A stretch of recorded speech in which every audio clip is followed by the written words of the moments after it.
I'm using my burner for my foundry furnace to cure my homemade pizza, wood-fired pizza oven.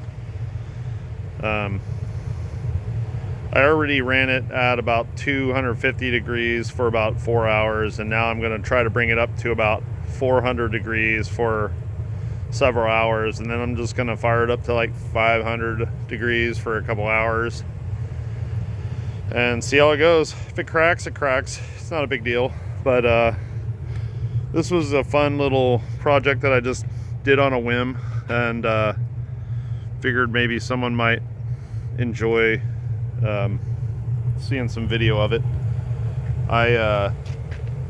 On the inside of it is Mizu 3000 degree rated castable refractory, and I did that over a round mold, or round mold. And I didn't use brick. I just used brick at the entrance to it. I put the vent flue right at the top in the middle, where I shouldn't have done that.